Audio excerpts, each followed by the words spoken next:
Marvel actors dedicate a lot of themselves to the cinematic universe they're a part of, and almost everyone who's ever been a part of the Marvel Cinematic Universe thus far gave another piece of themselves to Avengers Endgame, arguably the biggest and most epic superhero movie ever committed to film.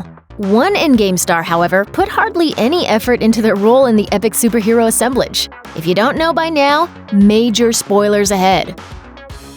The film's co-directors Joe and Anthony Russo recently revealed that Natalie Portman didn't film any new footage for Avengers Endgame, despite actually being fairly important for the plot. What audiences saw of her was actually unused footage from Thor: The Dark World. The only thing Portman did do for Endgame? A few lines of voiceover, according to a recent Entertainment Weekly interview with the Russo brothers. Anthony Russo further explained that Portman's voice is heard, quote, when she's talking in the distance. That's it. That moment comes when she's speaking with the Asgardians, thanking them for looking after her. It's something of a surprise appearance considering her total disappearance from the MCU when Thor Ragnarok debuted. Sorry to hear that Jane dumped you. She didn't dump me, you know. I dumped her. It's a mutual dumping. In Endgame, Portman's character Jane Foster pops up during the sequences on Asgard when Thor and Rocket travel back to Thor's home in the year 2013 to retrieve the Reality Stone as part of the Avengers time heist mission. In Thor: The Dark World, Jane became the host for the stone when she walked through a portal and came into contact with the Ether, the dark red fluid also known as the Reality Stone.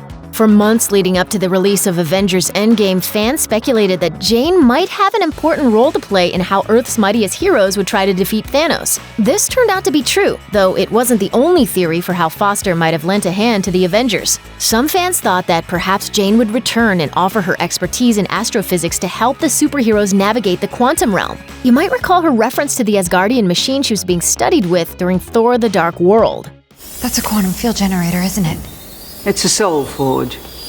Does the soul forge transfer molecular energy from one place to another? Yes. Quantum field generator.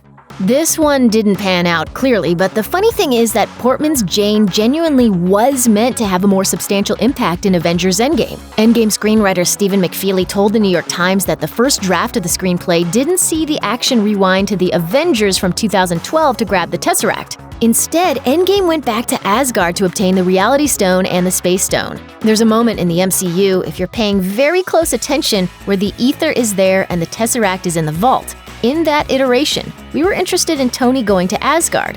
He had a stealth suit so he was invisible, and he fought Heimdall, who could see him. In that early version of the Avengers Endgame script, Jane and Thor actually spoke to and interacted with one another. Fellow scribe Christopher Marcus noted that Thor would have had long scenes with Foster. Those sequences were probably pretty awkward as Jane would be unknowingly talking to a Thor from the future, a future where the couple is no longer together.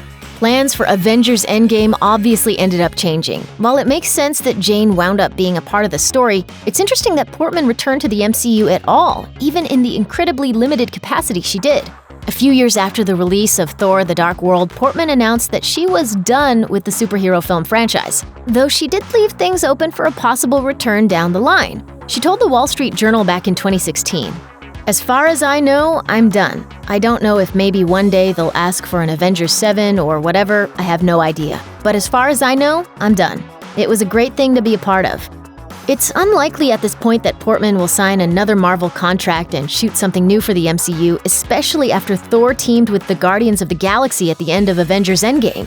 Then again, Jane Foster wielded Mjolnir for a few years in the comics, proving that you don't need to be the Odin's son to be Thor. If Portman's ever bored and looking to buy a few new boats a few years from now, there's probably at least a potential movie or two where she headlines over Chris Hemsworth.